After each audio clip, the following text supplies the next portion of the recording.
नमस्कार दोस्तों, हम आपको बता दें कि बाहुबली अनंत सिंह जो मोकामा के विधायक रह चुके हैं बहुत बार, और हम आपको बता दें कि सोनू मोनू एक गैंग उभर कर आए हैं जो कहीं ना कहीं दोनों के बीच में काफ़ी गोलीबारी चला है। चलिए इसी मुद्दे पर पूर्व आईपीएस अमिताभ दास जी हैं, इन्हीं से बातचीत करते हैं कि आखिर क्या वजह है, क्या कहिएगा सर, अनंत सिंह के बीच और सोनू मोनू के बीच में काफ़ी गोलीबारी चला है। ये सही कहा आपने। 22 जनवरी की शाम को ही मोकामा में गैंगवार हुआ है और उसके बाद पूरा आप कह सकते हैं मोकामा गर्म हो गया है। देखिए, अनंत सिंह के बारे में दर्शक जानते हैं, ये खूंखार अपराधी है, बाहुबली है, मोकामा का पूर्व विधायक है जी और इसकी ताकत कुछ समय से बहुत बढ़ गई है क्योंकि जो मुख्यमंत्री हैं हमारे पलटू राम, वही अनंत सिंह के गिरोह में एक तरह से शामिल हो गए हैं, अनंत सिंह के आज्ञाकारी चपरासी बन गए हैं। और अनंत सिंह का बहुत ज़्यादा आप कह सकते हैं कि सत्ता के संरक्षण की वजह से उसकी ताकत बढ़ी और पिछले साल 14 अगस्त को पटना हाई कोर्ट ने अनंत सिंह को रिहा कर दिया और ये 16 अगस्त को बाहर आ गया था बेऊर जेल से। जी तो कायदे से पटना हाई कोर्ट के फैसले के खिलाफ सुप्रीम कोर्ट में अपील की जानी चाहिए थी, लेकिन जब मुख्यमंत्री ही अनंत सिंह से सटा हुआ हो तो अपील कौन करेगा। उसके बाद अनंत सिंह ने ऐलान कर दिया था कि मैं जदयू के टिकट पर मोकामा से विधानसभा चुनाव लड़ूंगा, इस बार मेरी पत्नी नहीं लड़ेगी नीलम देवी। जी और वो पूरे इलाके में घूम रहा था। जी तो उसी में ये घटना हुई और इस घटना में देखिए क्या हुआ कि एक पचमहला थाना है बाढ़ अनुमंडल में, जी और उस थाने में एक गांव पड़ता है नौरंगा जलालपुर। उस गांव में दो भाई हैं सोनू मोनू, वो भी आपराधिक प्रवृत्ति के हैं, कहते हैं मुख्तार अंसारी गिरोह से भी जुड़े हुए थे। इन भाइयों ने ट्रेनों में डकैतियां भी डाली हैं, इनसे हथियार भी बरामद हुए थे। सोनू मोनू के जो पिता हैं प्रमोद सिंह, वो पटना हाई कोर्ट में वकील हैं और इनकी जो माता हैं उर्मिला सिन्हा, वो जलालपुर की मुखिया हैं। मतलब पिता वकील हैं, माता जी मुखिया हैं और दोनों बेटे क्राइम करते हैं। उसके बाद सोनू मोनू का एक ईंट का भट्ठा है लखीसराय में, जिसमें मुकेश सिंह नाम का एक आदमी मुंशी का काम करता था। सोनू मोनू को ये संदेह हुआ कि मुंशी जी ने कुछ लाख रुपए का इधर हेर फेर किया है, तो इन्होंने मुकेश सिंह के घर में जाकर ताला मार दिया। मुकेश सिंह बगल के गांव हेमजा कराने वाला है। अब मुकेश सिंह पहुंच गया अनंत सिंह के पास। अनंत सिंह तो अपने को एकदम छोटे सरकार समझता है, कार्यपालिका, न्यायपालिका, व्यवस्थापिका सब उसी में निहित मोकामा है। क्षेत्र के गॉड कहे जाते हैं, वही ना, खुद क्या कहते हैं। वही ना मैंने कहा। तो अनंत सिंह को लगा कि अब तो मुझे ही इसमें फैसला करना है, तो वो पहुंच गया पूरे लाव लश्कर के साथ जो 8-10 गाड़ियों में चलता है और आधुनिक हथियारों के साथ, AK-47 SLR वगैरह के साथ, और मुकेश सिंह वाला घर का उसने ताला खुलवा दिया। और उसके बाद कहते हैं कि जलालपुर में चला गया और कहते हैं कि लगभग 100 राउंड गोलियां दोनों तरफ से चली हैं। अब इसमें दोनों का अलग अलग कहना है। सोनू मोनू का कहना है कि हमने कुछ नहीं किया, सोनू मोनू की मां का कहना है कि अनंत सिंह ने गोलियां चलानी शुरू कर दी। अनंत सिंह का कहना है कि हमारे लोग बुलाने गए थे सोनू मोनू को कि आके बात कर लीजिए आप, लेकिन उन लोगों ने गोलियां चलानी शुरू कर दी। तो जो भी हुआ, लगभग 100 राउंड गोलियां चली और ये बड़ी बात है, सुशासन का तो कचरा हो गया, जहाँ सुशासन में कहा जाता था कि एकदम सब कुछ नियंत्रण में है। उसके बाद 22 तारीख की घटना हुई। 23 तारीख को तो बिहार पुलिस एकदम हाथ पर हाथ धरे बैठी रही और ये जो दोनों सोनू सिंह हैं और अनंत सिंह दिन भर सुबह से शाम तक ये चैनलों को इंटरव्यू देते रहे, एक दूसरे को ललकारते रहे। सोनू ने कहा कि ये 34 बनाम 68 की लड़ाई है, मैं 34 बरस का हूँ, अनंत सिंह 68 बरस का है। सोनू ने कहा कि मैं अनंत सिंह को शस्त्र और शास्त्र दोनों की शिक्षा दे दूंगा। अनंत सिंह कहता रहा कि ये चोर है, चिल्लर है, बानर है ना, मैं इन लोग को बता दूंगा, गोली चलेगी तो चलेगी, लोग मरेंगे तो मरेंगे।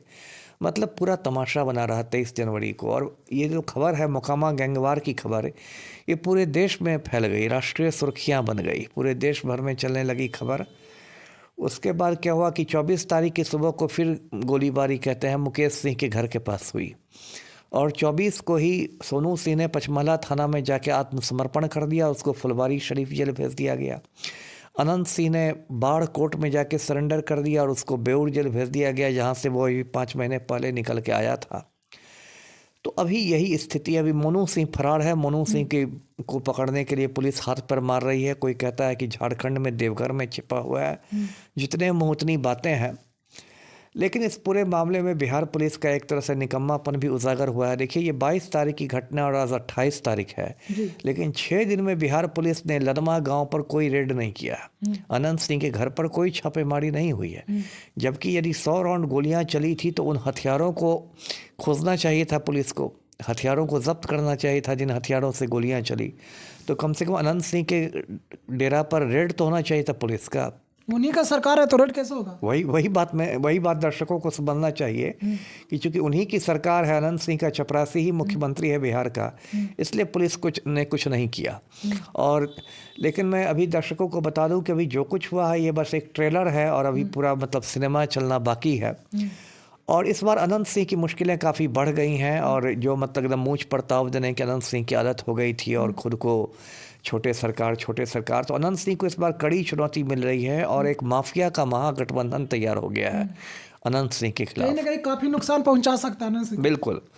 और उस महागठबंधन में 6 बड़े चेहरे हैं। एक विवेका पहलवान है, सोनू सिंह है, मोनू सिंह है, मोकामा वाला ललन सिंह है, सूरज भान है और अशोक महतो है।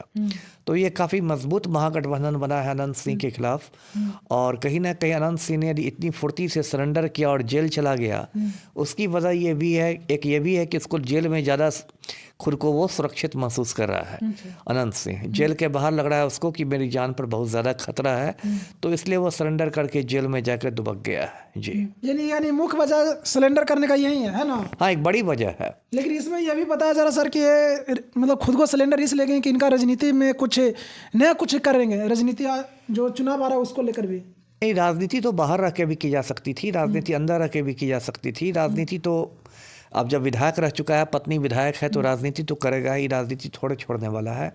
लेकिन कहीं ना कहीं अनंत सिंह में एक लगता है जिस तरह से उसने दोनों बेटों को तुरंत विदेश भेज दिया है, तो कहीं ना कहीं लगता है कि जो महागठबंधन का खौफ उसके दिल में समा गया है। ये भी बोला जा रहा है सर कि उनके दोनों बेटा अगर विदेश से लौटते हैं तो महाभारत होने की संभावना, इस पर क्या कहिएगा? अब महाभारत तो बिना, देखिए, बेटों का तो कोई आपराधिक इतिहास है नहीं, इसलिए बेटों को ये मान लेना कि अपराधी के बेटे भी अपराधी हैं, ये भी सही नहीं होगा। और इसलिए बेटों पर मैं कुछ नहीं बोलना चाहूँगा। लेकिन देखिए, अभी क्या है कि अनंत सिंह एक तरह से चक्रव्यूह में घिर गया है। जैसे अभिमन्यु घिरा था ना महाभारत काल में चक्रव्यूह में, तो उसी तरह अनंत सिंह को एक चक्रव्यूह में घिर गया है और इस बार पलटू राम भी उसकी खास मदद नहीं कर पाएंगे। और अब तो जैसा कि लग रहा है, जैसा केंद्रीय मंत्री ललन सिंह के बयान से लग रहा है कि हो सकता है जदयू भी पल्ला झाड़ ले। और जिस तरह से अनंत सिंह बिल्कुल ये था, निश्चिंत था कि इसको जदयू का टिकट मिलेगा ही मिलेगा मुकामा से, तो अब इसकी भी कोई गारंटी नहीं रह गई है। गारंटी नहीं है? नहीं गारंटी रह गई। हो सकता है जदयू अनंत सिंह का भी टिकट काट दे वहाँ से। लेकिन जदयू के प्रवक्ता नीरज कुमार जी का बयान आप सुने होंगे। क्या बयान उन्होंने दिया है? वो हमेशा तो बोल रहे हैं कि वो हैं, हमेशा रहेंगे। अरे ये लोग पलटू मार के प्रवक्ता पर अब क्या जा रहे हैं? इन लोग को बात बदलने में 5 मिनट लगता है ना? जिनका बॉस ही पलटू राम है, उनकी बात पर आप क्या गंभीरता से ले रहा है? ये सब नहीं है। और जिस प्रवक्ता की आप बात कर रहे थे, कोई हस्ती भी नहीं है। पलटू राम जो बोलेगा वो करेंगे। हस्ती नहीं है, क्या बोलते हैं सर? अच्छा, वो अपने आप को कहते हैं कि हम ये हैं वो। अच्छा, ठीक है, अपने आप को तो खैर छोड़िए, उस पर हर पर मैं नहीं बोलना। मैं भी ये अनंत सिंह वाली बात में कह रहा था कि अनंत सिंह एक तरह से बहुत घिरते नजर आ रहे हैं और नजर आ रहा है, और हो सकता है इस वजह से उसको टिकट भी नहीं मिले जदयू का चुनाव में। जी, तो दोस्तों कहीं ना कहीं देख रहे हैं कि यही मामला है, मतलब मेरे पास मेन जर यही था, है ना सर? अच्छा, इसमें एक और देखा जा रहा है कि सोनू मोनू का बहन की भी चर्चा इसमें हो रहा है कि राजनीति को लेकर क्या कहिएगा?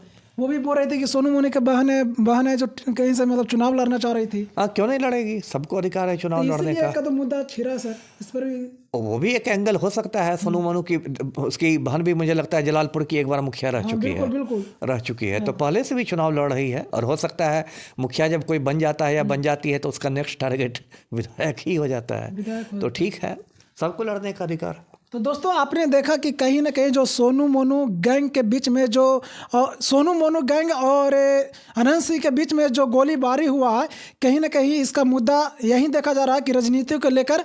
और ये भी हम कह सकते हैं कि एक पर की गारा, यानी अनंत सिंह कहते हैं कि हम वहाँ के अथी हैं, और जो सोनू मोनू की जो गैंग उभर कर आया है वो कहीं ना कहीं जलवा अपना दिखाने का प्रयास करें, यही मामला हो सकता है। बाकी आप इस वीडियो को देखकर क्या समझते हैं कमेंट बॉक्स में ज़रूर बताएं। वीडियो अच्छा लगे तो लाइक करें, सब्सक्राइब करें। थैंक यू, धन्यवाद।